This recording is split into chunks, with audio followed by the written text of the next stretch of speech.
Anjangaon police station में सैकड़ों गांववासी जमा नजर आए और गांववासी इतने ज्यादा रोष में थे कि उन्हें संभाल पाना पुलिस प्रशासन से भी नहीं हो पा रहा था। ये गांववासी किसान अशोक पांडुरंग भुयार के मौत के संदर्भ में जमा हुए थे। अशोक पांडुरंग भुयार ने आत्महत्या कर ली थी और आत्महत्या का मुख्य कारण ये था कि बीते दिनों अशोक पांडुरंग भुयार ने अपने खेत की संतरी की फसल दो व्यापारियों को बेची थी, लेकिन वो दोनों व्यापारियों ने अशोक पांडुरंग को शराब पिलाकर उससे सौदा चिट्ठी पर बिना पैसे दिए दस्तखत करा ली थी और पैसे देने से इनकार कर दिया था, जिसकी शिकायत लेकर अशोक पांडुरंग भुयार अंजनगांव सुरजी पुलिस स्टेशन में पहुंचे थे, लेकिन उस समय उनकी तकरार नहीं ली गई थी और बीट जमींदार जादव ने उनसे बुरा सुलूक करते हुए उन्हें चलता कर दिया था। इस बात से आहत होकर आखिर अशोक पांडुरंग भुयार ने जहर पीकर आत्महत्या कर ली थी। ये खबर जैसे ही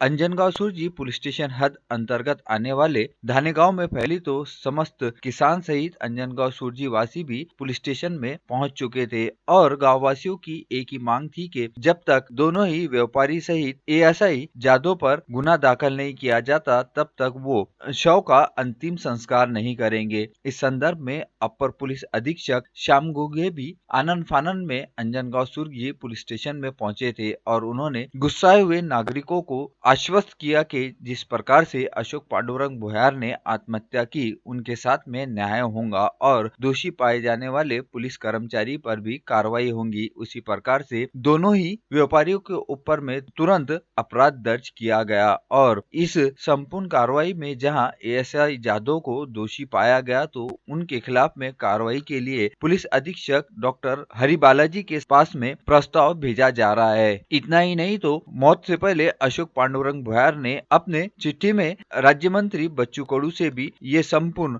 शिकायत की, जिसके चलते अब समस्त अंजनगांव वासियों की नजरें भी इस बात पर टिकी है कि आखिर राज्य मंत्री बच्चू कडू किसान अशोक पांडुरंग भुयार के संदर्भ में क्या कदम उठाते हैं। और इस संपूर्ण प्रकरण के संदर्भ में आइए अपर पुलिस अधीक्षक श्याम घुगे से जानते हैं जानकारी।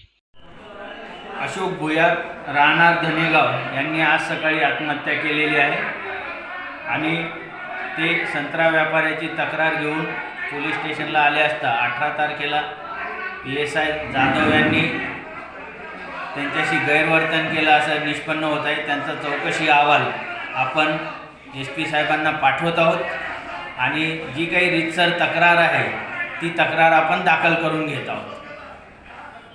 धन्यवाद।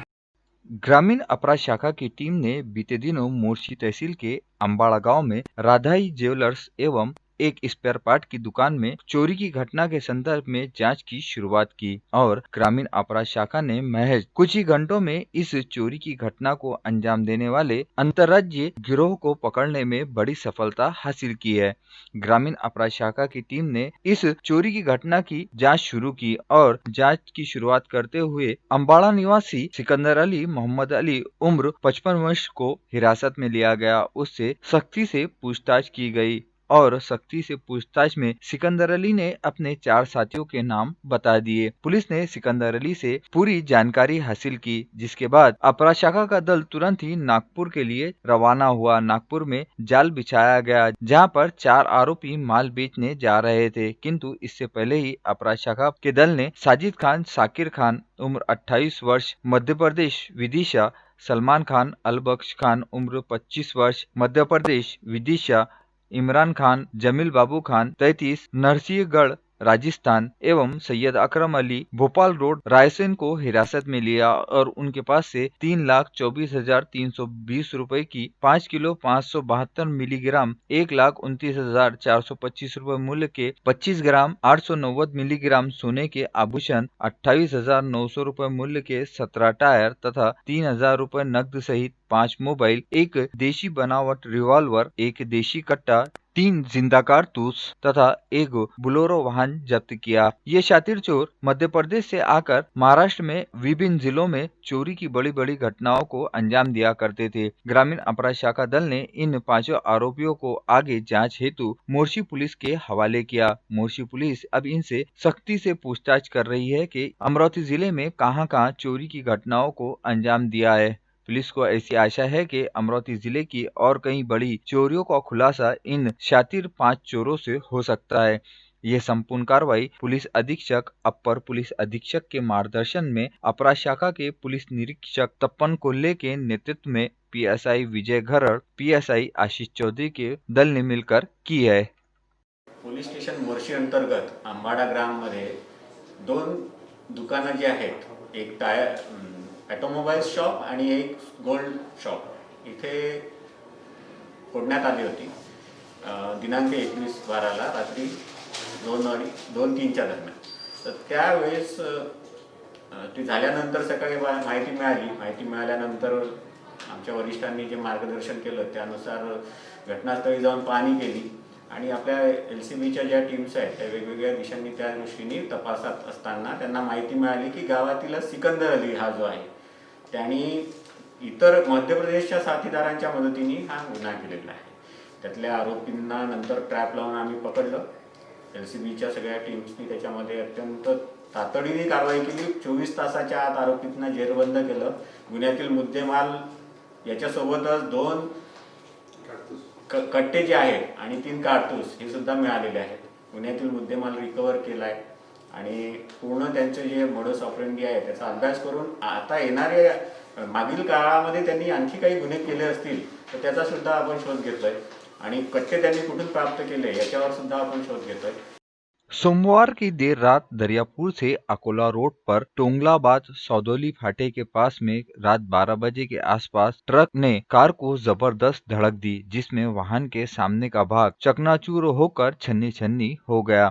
वहीं इस हादसे में दरियापुर शहर के दिलीप एजेंसी के संचालक तथा शिवसेना उप शहर प्रमुख विजय खंडारे उम्र 42 वर्ष पत्नी वैशाली की घटनास्थल पर ही दर्दनाक मौत हो गई, जबकि बेटा सुयश उम्र 9 वर्ष गंभीर रूप से घायल हो गया। जानकारी के अनुसार विजय खंडारे रात अपनी कार से पुणे जाने के लिए निकले थे, तभी टोंगलाबाद फाटे के पास से सामने से आ रहे ट्रक ने वाहन को जोरदार धड़क दी। हादसा इतना भीषण था कि कार का सामने का हिस्सा चकनाचूर हो गया। घायल अवस्था में विजय व वैशाली को अस्पताल में इलाज के लिए दाखिल किया गया, लेकिन डॉक्टरों ने दोनों को मृत घोषित कर दिया। बेटी की हालत भी चिंताजनक बताई जा रही है।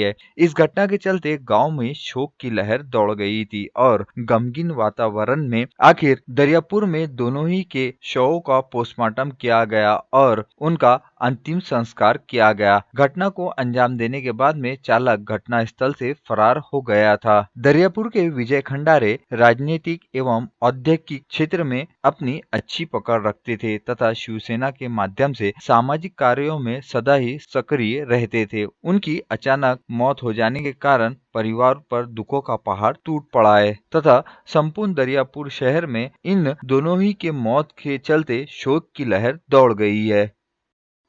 शासन द्वारा गरीब मेहनतकश नागरिकों को राशन दुकान से अत्यंत कम दरों पर राशन दिया जाता है, लेकिन बीते कई दिनों से राशन दुकानदार इसमें काफी ज्यादा भ्रष्टाचार कर रहे हैं और ऐसे ही भ्रष्टाचारी के संदर्भ में यूनिवर्सिटी की पहल फाउंडेशन ने आवाज उठाते हुए यूनिवर्सिटी के शांति महिला बचत गढ़ द्वारा चलाई जा रही राशन की दुकान एवं अनिल वनवे द्वारा चलाई जा रही राशन की दुकान के संदर्भ में जिला अन्न पुरवठा अधिकारी से शिकायत की थी। इस संदर्भ में जिला अन्न पुरवठा अधिकारी अनिल टाकसाळे ने गहनता से जांच की और गहनता से जांच करने के पश्चात दोनों ही दुकानों को दोषी पाया। दोषी पाए जाने के बाद में इन दुकानों पर आखिर कार्रवाई की गई। दोषी पाए जाने के पश्चात ये दोनों ही राशन की दुकानों के अधिकृत पत्र रद्द कर दिए गए हैं। आपको बता दें कि बीते 1 वर्ष से यूनिवर्सिटी की पहल फाउंडेशन द्वारा गरीब मेहनतकश नागरिकों को उनके हक के मिलने वाले अनाज के संदर्भ में जो तकलीफें आ रही थी, जरूरतमंदों को उनका अनाज पूरा नहीं मिल रहा था, ऐसी कई शिकायतों को सबूतों के आधार पर जिला अन्न पुरवठा अधिकारी के समक्ष पेश किया गया था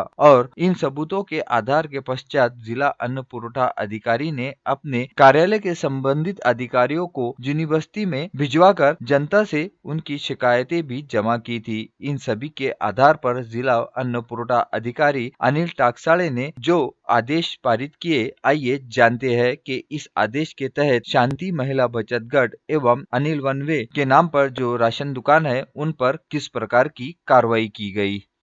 जूनी बस्ती की शांति महिला बचत गट एवं वनवे द्वारा जो दुकान चलाई जा रही थी राशन की, उस संदर्भ में जो शिकायतें आपको प्राप्त हुई थी, उसमें जांच में आपने किस प्रकार की कार्रवाई की और उनके ऊपर कितना दंड हुआ?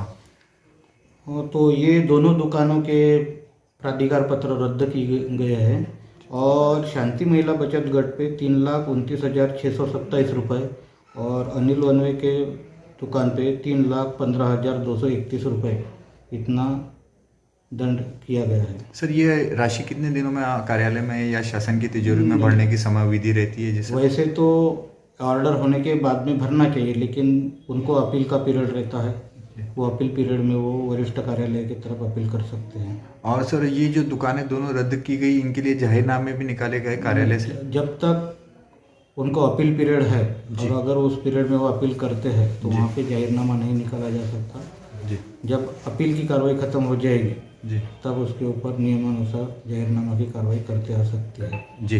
अभी फिर सर, जो ये जो जितने भी उपभोक्ता थे जो यहाँ से राशन प्राप्त कर रहे थे, फिर अभी उनको कहाँ से राशन मिलता है? वो ये दुकान बाजू के दुकान में जोड़ने की कार्रवाई FDO लेवल पे होगी जी। उनकी तरफ है वो, तो बाजू के दुकान में जोड़ेंगे और कार्ड धारक की व्यवस्था करेंगे वो। अपील की समय विधि कितने महीने की रहती है सर? जैसा लाभार्थी के 90 दिन तक कर सकते हैं वो। 90 दिन की अवधि में कर सकते हैं। ठीक है। कृषि कानून के खिलाफ आए दिन किसानों के हित में कई संगठन आंदोलन कर रही है और इस काले कानून को वापस लिए जाने के संदर्भ में आवाज उठा रही है, जिसके चलते अमरावती शहर की इंडियन यूनियन मुस्लिम लीग के स्थानीय कार्यकर्ताओं द्वारा किसानों के समर्थन में कृषि कानून के खिलाफ जिलाधीश कार्यालय पर मोर्चा निकाला गया और काले कानून को वापस लिए जाने के नारे बुलंद किए गए। इस मोर्चे में बड़ी संख्या में मुस्लिम लीग सहित कार्यकर्ता भी नजर आए। इस मोर्चे की शुरुआत इरविन चौक से की गई और ये मोर्चा धीरे धीरे जिलाधीश कार्यालय पर पहुंचा। जिलाधीश कार्यालय पहुंचने के पश्चात भी मुस्लिम लीग द्वारा किसानों के हित में जमकर आवाज उठाई गई एवं इस काले कानून को वापस लिए जाने के संदर्भ में पुरजोर समर्थन किया गया और जिला प्रशासन के माध्यम से राष्ट्रपति को ज्ञापन भी दिया गया। ज्ञापन के माध्यम से मुस्लिम लीग के पदाधिकारियों ने कहा कि केंद्र सरकार ने जो सबका साथ, सबका विकास, सबका विश्वास का नारा लगाया था, वो सिर्फ नारे तक ही सिमट कर रह गया है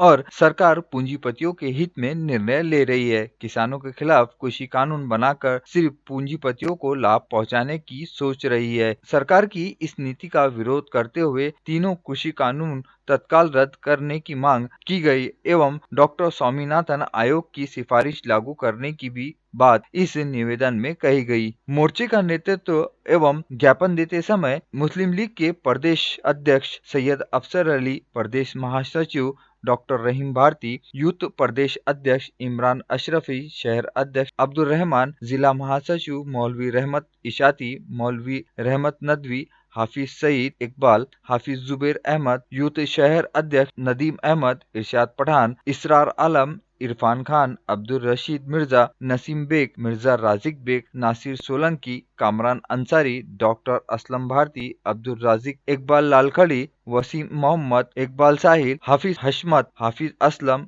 इमरान सकलैन, मोहम्मद सोहेल, जुनेद खान आदि लीग के पदाधिकारी और कार्यकर्ता उपस्थित थे और मुस्लिम लीग द्वारा किसानों के हक में क्या आवाज उठाई गई, आइए जानते हैं यूथ प्रदेश अध्यक्ष इमरान अशरफी से। बिस्मिल्लाहिर्रहमानिर्रहीम। Muslim League Youth League Maharashtra, Indian Union Muslim League Maharashtra की जानिब से अमरावती जिलाधिकारी कार्यालय पर कृषि कानून में जो ये 3 अमेंडमेंट किए गए हैं, हम इसके खिलाफ में आज यहाँ आंदोलन कर रहे हैं। आज जो कृषि कानून देश के अंदर लागू किए गए हैं, देश भर का किसान उसके विरोध में आज आंदोलन कर रहे हैं दिल्ली की सड़कों के ऊपर। मगर ये सरकार, भारतीय जनता पार्टी की सरकार किसानों से ये कह रही है कि ये जो बिल है ये किसानों के फ़ायदे के है। मगर सरकार, जो किसान है वो सरकार से ये कह रहा है कि अगर ये फ़ायदे के बिल है तो हमें ऐसा फ़ायदा नहीं चाहिए, ये बिल वापस ले लीजिए, हमें ऐसा फ़ायदा नहीं चाहिए। क्योंकि देश का किसान जानता है कि इस बिल के अंदर आखिर क्या है।